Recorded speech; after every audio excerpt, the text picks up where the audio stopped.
decide that you, or start writing, or decide that you wanted to rap? Wow. In the hallways in the projects, we had nothing to do. We would bang on the wall and make it beat, and we would just start running our mouth. And I was coming through the projects one day, and Mona and Lisa, that were their names, but Mosky and City Slim, they were in the hallway, and they was just rapping. And I walked through the projects, thinking I'm cute, thinking I'm bad, in Brownsville, and I had to represent. And I went into the corridor. I said, y'all don't know how to rap. I know how to rap, and I just started rapping. Always wanted to be seen. You know what I mean? I was that type of girl. Always wanted to be seen in a good way, because I was a dancer, and I wasn't afraid. Let me just say that. Not being seen, because I was light skinned with green eyes and long hair and had a nice body like a Coca-Cola, so I was seen. Well, I was sawed. But I went to the projects and just began to rap. And they had a group called the Playgirls. And they said, you want to be in a group? I said, sure. So Marky D from Fat Boys, we used to always practice in Brownsville. He used to live in East New York. And after school, we used to come together in each other's homes and just write lyrics and different stuff. But City Slim, out of the Playgirls, wrote all the lyrics. So I never really wrote any lyrics. I'm going to be very, very honest. But I had the spunk. I was spontaneous. I wasn't scared. I wasn't afraid. I was a go-getter. And I guess my personality and my character carried Sparky D, and that's what happened. Nice. So people would have rhymes written, and then you would just rap those. Yes, I would make my own stuff up, but the Playgirls, City Slim, that's how I got into the Playgirls. City Slim would really be the writer, and that's what we did. We would practice what City Slim wrote, and we would just, go to different block parties in different communities, like Bedford-Stuyvesant, and perform, and we win. We win every talent show that we've done, and that's how we became the Playgirls. So talk about what were some of those things and contests that you guys did. So you're a group, and you're like, all right, well, let's go out and perform and show everybody that we're the best, or maybe there's a contest we can win some money. Like, what were some of the things happening? Yeah, we won $100, and then we had somebody was in the crowd. His name was Rob, and he said I could take you out to Power Play Studios and meet Spider D. But before I get to that story, we would go up to the Bronx, because the Us Girls, Shy Rock and them, we hear them on cassette tapes, and they were out, and we just thought we were bad, because Brooklyn against the Bronx, and that's what we did. It wasn't no killing at this time. We going against each other. And that's that movie B Street was out, and we would just be a part, be in that same circle, and wanted to connect. So we went to B Street, and that's how people begin to know. So we were different parties, but Rob said, I'm going to take y'all to Power Play Studios to meet Spider D. Now check this out. I told Mosky and City Slim, no matter what you do, don't act like you know Spider D and he's all of that, because he had that song out, Smurfy's Dance, if you remember that. Before we go there, before you went out to meet him, what did you know about Spider D? Like, who was he? No, we didn't. We just knew he was one of these rappers, and that he had a hot song back then. Head, shoulders, knees, and toes, Smurf that body across the floor, So we was excited. We going to meet Spider D, and we went into the Power Play Studios, and actually Spider D turned on some music, and we didn't wait for Spider. We just started rapping, and we blew him away. And actually Curtis Blow was in the studio at that time, and he was like, whoa, these girls is hot. And Isaac Kennedy was going to do a movie, and they were looking for some girls. But Curtis Blow wanted the Playgirls as well. But we didn't know that back then. And Spider D was like, no, these are my girls. So we didn't make the movie for Isaac Kennedy, because I guess, he was working with Curtis Blow. But we didn't know Curtis Blow wanted us, But we're glad it happened the way it happened and the way it turned out. We thank God for Spider D.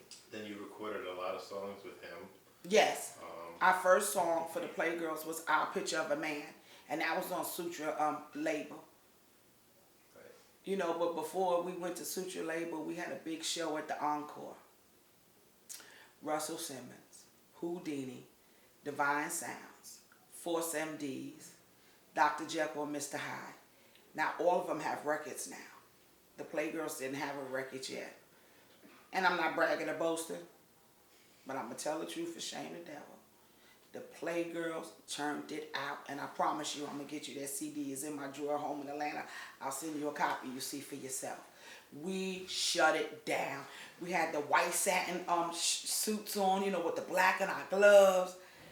You have to hear it for yourself. We shut it down. And that's when Russell said, yo, I'm signing these girls to Rush Productions. Nice. So what did you know about Russell at the time? Did you know he was a manager? Did you know anything he had done prior? No, we didn't know, but we know Russell Simmons, that, even back then his name was ringing bells. He had an office on 28th Street in Broadway, and it was Rush Productions, and the rap game was new. So these are stars, to us these are stars, but we didn't act like, oh, they stars. We really didn't. We didn't, because it was normal, because we're in the hood, we're kids, we're growing up, and we really wasn't making no money yet, but Run DMC, that's Russell and them brother. And when they came out with 2 years ago, A Friend of Mine, we're like, yo, we in the crew, we something. We knew we were something then, but to be a part with Curtis Blow and Houdini and the rest of them, and Cool DJ Red Alert and Chuck Chill Out and everybody, it was just awesome. No, we didn't know nothing about Russell. But I was with Russell when he had one phone and one phone line. I was with Russell from the beginning. And he taught me a lot. I was with Russell when he made going over the phone, with Profile Records with Corey Robinson, just learning a lot. Russell took heed to all of us, taught us well, was teaching us the game, and again, Russell Simmons is great, but I was with him when he had one phone line, when Heidi Smith really held up Russell Simmons. That's the true story. Heidi Smith was a beast, on the phone. That was his secretary. And then Bill Camaro came. Phenomenal man. The photography and everything that he did for him. Bill Adler. I'm talking about Bill Camaro. I Want My Money But You're Dead, and that's B-Boy Records. I'm sorry, everybody. Bill Adler. And from there, Leor Cohen came in.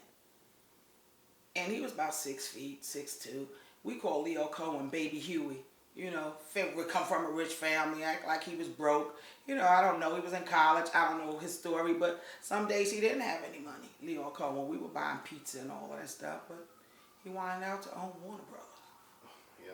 So how did your family feel about you taking this venture when it was so brand new and no one knew anything about it? I'm gonna be very honest with you. I never forget. My mother was sitting on the toilet in the projects. You leave the door open. And I said, Mom, I want to become a star. I'm going to be a star, I promise. If I don't become a star before I'm 20, I promise I'll go to college. And I said, I walk with the capital F. I had faith, Mom, but not knowing what faith was. I mean, she introduced us to Jesus Christ, raised up the capital, but I didn't really know the meaning of faith. And I said, I walk with the capital F. And she allowed me to do it. And I only needed 3 more credits to get out of high school. But again, I made Sparky's Turn, and it was a hit. And I didn't get those 3 credits, man. And I didn't get the 3 credits. I didn't get a high school diploma. I'm gonna be quiet because I can give you a story, but I know we're on the time, man. I got so much. I know you're like, wow, this is amazing. I got something for you. Okay, so from that point, you were, well, not that